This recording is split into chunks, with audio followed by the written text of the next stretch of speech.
Hey, something about trauma, because we all have some extent of trauma, something we've been through in our life, small or big. But we are not aware of our trauma until we experience it, for the most part, until we experience things that trigger our trauma. Sometimes we don't even know it's there until we experience something that brings the negative parts of our trauma out in us. And sometimes we don't even realize that it's coming out until we have things in our life that happen that we don't want consciously and that make us feel bad, and we start to really question. The only way to figure it out is to question, become aware of those things and question why I'm feeling like this or why we're going through these pains or struggles. And that's my point, is that you don't realize you have trauma until you experience it. And so it's very important to practice that self-awareness, to always question what you're feeling and why you're feeling it, where it comes from, because emotions and feelings don't actually exist. They're not enlightened experiences. These things are aspects of being a human, and they're characteristics of being a human that are old wounds and things that have come up or that come from our experiences in our past.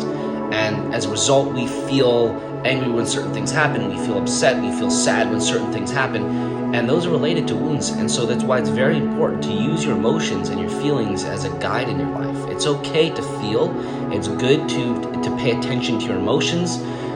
It's just not good to dwell in them, to dwell in your sadness or try to avoid them, try to ignore your feelings and look away, or try to do things that stop you from questioning or paying attention to your feelings and emotions, because they're there for a reason.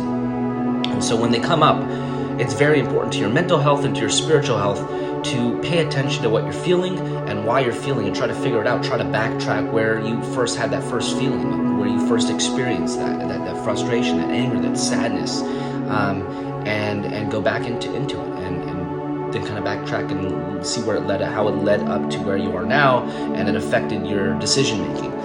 And you will begin to feel like a true growth and spiritual growth in your life, and improve in your mental health and your mental states. And this is a very important aspect to your spiritual and mental health. So I highly recommend to encourage everybody to constantly practice self-awareness and question what they're feeling and why they're feeling it when you are going through certain experiences. And it's the only way to overcome trauma and any past emotional baggage, and not carry it with you throughout your life. Because the more you ignore it, the more it's going to affect your decisions, and it's going to become more in depth and implemented into your subconscious, and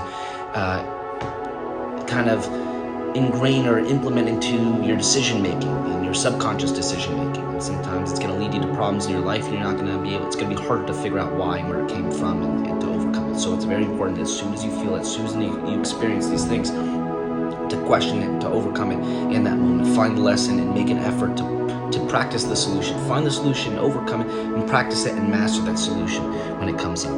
Very important.